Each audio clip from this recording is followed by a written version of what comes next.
This is Alan Tudge. He was a Liberal Party politician that seemed more focused on culture wars than meaningful change. He had plenty of scandals and was a minister involved in everything from education to immigration. Like many of his colleagues, he was also a massive hypocrite, defending traditional marriage one moment and then having an affair with his married staffer the next. I want to take all the opportunities presented to me in this place. I want to be a great representative for the individual families and businesses in my electorate, but to also make a national contribution, to minimise the role of government in our daily lives and to provide real choice and opportunity for all Australians. Well, he wanted to make a national contribution, and he certainly did, just not in a positive way. He spoke about keeping the government out of people's daily lives, but he did the exact opposite. What I'm talking about is Alan Tudge's role in Robodebt, the unlawful scheme perpetrated by the federal Liberal government over many years. And look, here's a bunch of other Liberals congratulating him for his first speech in Parliament. A decade later, many of them would go on to co-star with him at the Robodebt Royal Commission. In 2016, Alan Tudge became the Minister for Human Services, directly overseeing Centrelink. The Robodebt scheme was just starting to ramp up, and he was pretty happy to promote it. We will find you, we will track you down, and you will have to repay those debts, and you may end up in prison. At a time when Robodebt was being heavily criticised, he was defending it and ensuring that the scheme lived on. He used a deceptive media strategy to do this, and had no issues with publicly releasing personal information about those who dared to complain to the media. The Royal Commission found that his use of information about Social Security recipients in the media to distract from and discourage commentary about the scheme's problems represented an abuse of power. Basically, he was a main player in one of the biggest public policy disasters that we've ever seen in Australia. What a legacy. After the Royal Commission concluded and ripped him and his colleagues apart, he wrote an article in 2023 to try and defend himself. The article appeared in The Spectator, an outlet that seems to consist of culture wars and labour bashing. When I first read the article some time ago, it was just waiting to be fact-checked, and when I mentioned it in a video, a lot of you seemed to be interested in that, so here we are. I'm going to go through most of the article, because I think that almost everything he says is rubbish, but it gets pretty outrageous towards the end. He starts with his premise.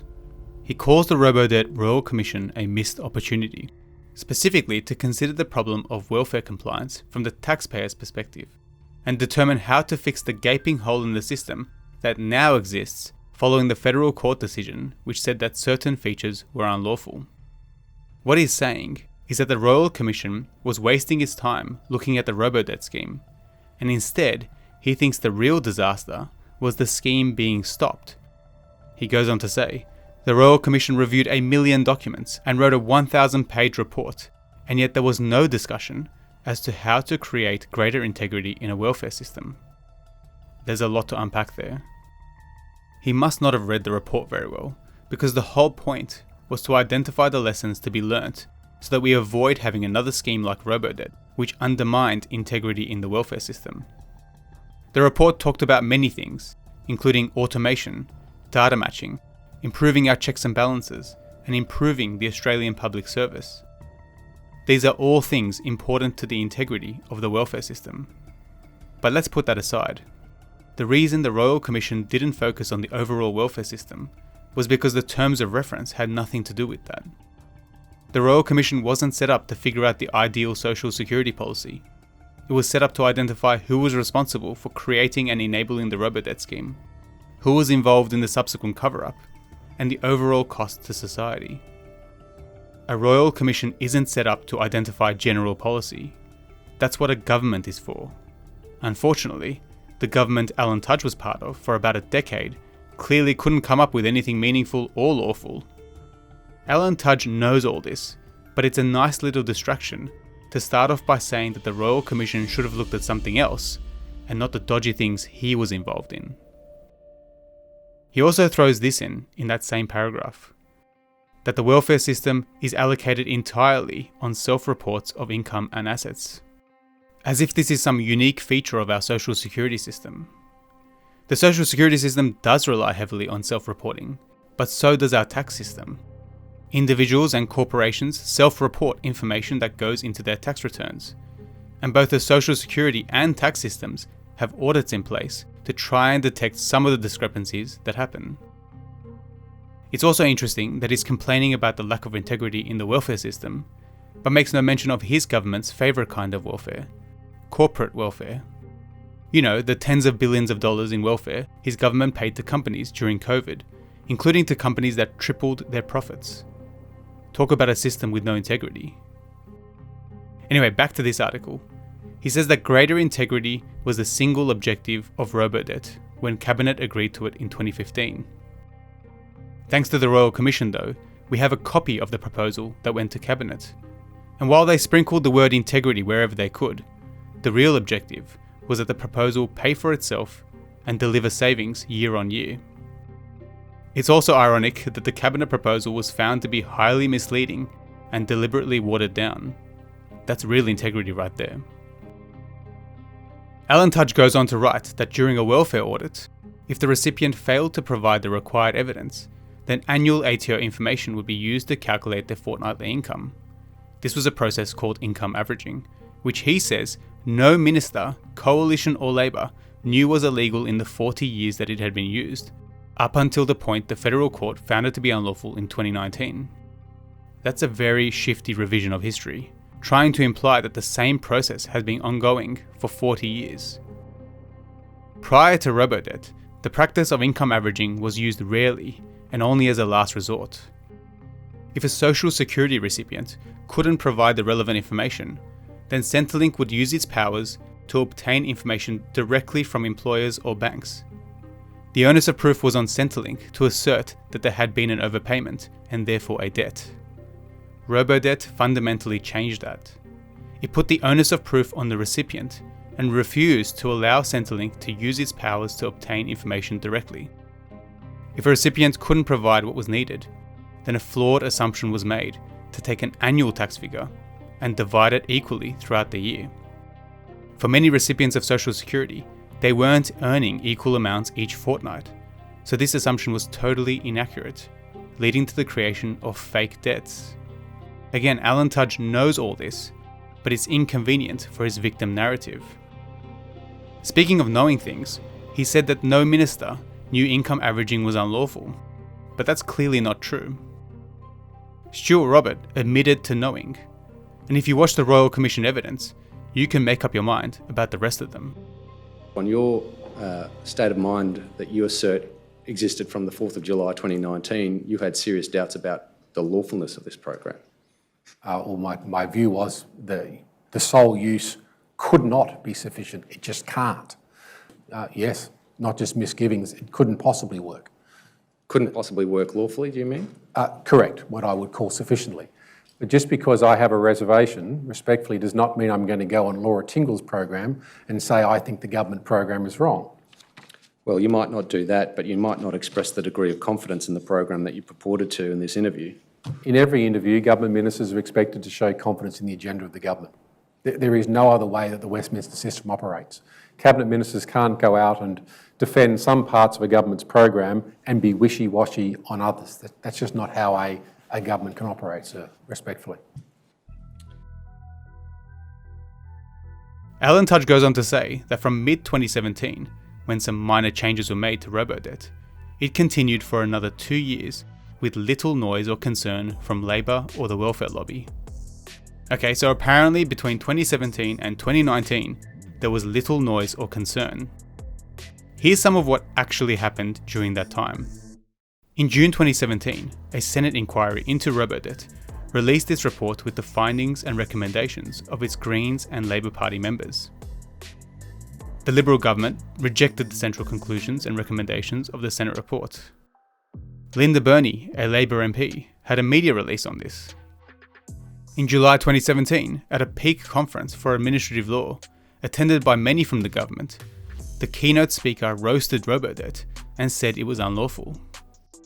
In February 2018, ACOS, a peak body who advocates for things like Social Security, raised issues about Robodebt directly with the then Minister for Human Services. In April 2018, Professor Terry Carney published an article which said Robodebt was unlawful. This was after he was terminated from his position in the Administrative Appeals Tribunal by the Liberal government because he was making too many decisions that Robodebt had no lawful basis. Linda Burney again issued a media release highlighting this article and raised concerns about the lawfulness of Robodebt. It keeps going. In February 2019, the first federal court test case was filed against the government by Victoria Legal Aid, arguing that Robodebt was unlawful. In June 2019, a second federal court test case was filed by Victoria Legal Aid, the Amato case, that would later bring an end to Robodebt. And throughout this time, there was no shortage of people raising Robodebt in Parliament. You know, the place where Alan Tudge worked. Here's a few just from 2018. Mr. Speaker, we were outraged when this grovelling government announced that 20,000 people who received debt notices as a result of this government's reprehensible Robodebt scheme turned out to owe nothing once their debts were challenged. In yet another shambolic chapter of the government's ongoing botched Robodebt debacle. Today I've written again to the Commonwealth Ombudsman asking for another investigation into the debt notices being sent to thousands of unsuspecting Australians as part of the federal government's social welfare debt recovery program. I've done this, Deputy Speaker, because I've been approached by a whistleblower, one with a good understanding of the debt recovery process, who has provided me with remarkable examples of some of the ongoing flaws in the program. This leaves me in no doubt whatsoever that the program is indeed deeply flawed and deeply unfair. We have seen through this place continuing attacks on the poorest people, though. We've seen the continuing expansion of the disgraceful Robodebt program through Centrelink that is seeking to claw back money from the poorest in the community, in often many cases money that they actually do not owe. But none of that matters, because remember, according to Alan Tudge, between 2017 and 2019, there was little noise or concern. I also found this exchange in 2018 that I thought was interesting.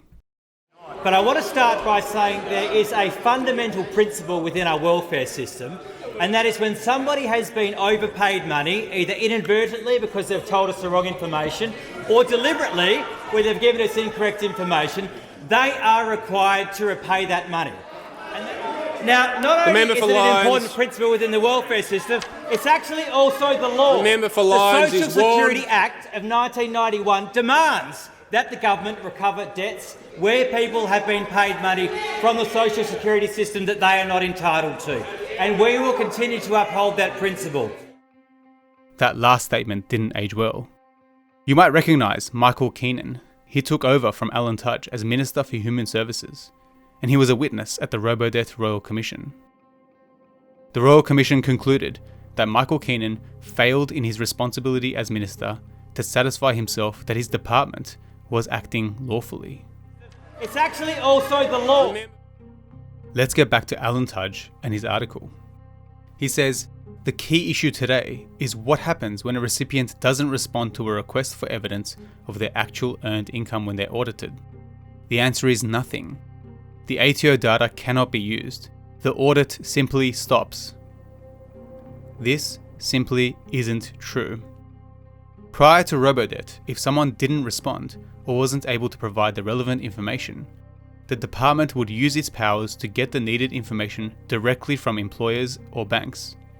This would allow them to prove that a debt actually existed. The Liberal government that Alan Tudge was part of didn't want to bother with any of that, so they got rid of the requirement for Centrelink to seek out information directly. Instead, they used an unlawful shortcut that would calculate incorrect debt amounts. Let's keep going. The Royal Commission considered every one of the 5 million receiving benefits too vulnerable to get their bank statements when asked. This sentence has so much wrong with it. First, he's minimising the impact of Robodebt and the findings of the Royal Commission. He's saying that the only thing that these people had to do was get some bank statements when asked, but that the Royal Commission found that they were all too vulnerable to simply do what they were told. It's no surprise that the Royal Commission made no such conclusion. In fact, it said this: the scheme affected different people in different ways. there is nothing uniform about the people who need income support at different times in their lives, and not all Social Security recipients can be described as vulnerable. The other thing the Royal Commission made clear was that Centrelink had no legal basis to even ask people for payslips or bank statements in the first place. This is something Alan Tudge should have known, but instead, he says people should have just done what they were told. This reversal of the onus of proof was exactly what Robodebt relied on. Then there's his reference to 5 million people receiving benefits. I couldn't see the Royal Commission making any reference to 5 million people, but what I did find was that there are a total of 5 million Australians receiving income support payments. I suspect this is where Alan Tudge got his figures from. The problem is that this 5 million figure includes mostly the aged pension, and then other payments like disability support or carer payments, all of which had nothing to do with the Royal Commission. Even more odd is that he says that all of these 5 million people are income earners. Not sure how that's relevant, but even if it somehow was, looking through the categories, it's clear that many of the people receiving income support payments are not income earners. Let's keep going with this article. Eventually, the single touch payroll system will solve this problem, as fortnightly income will be provided by employers to government in real time. I'll go through what single touch payroll is in a minute, but I agree, it's a big part of the solution to the problem he's spent an entire article whinging about. Why does he want a Royal Commission into welfare if he already knows the solution?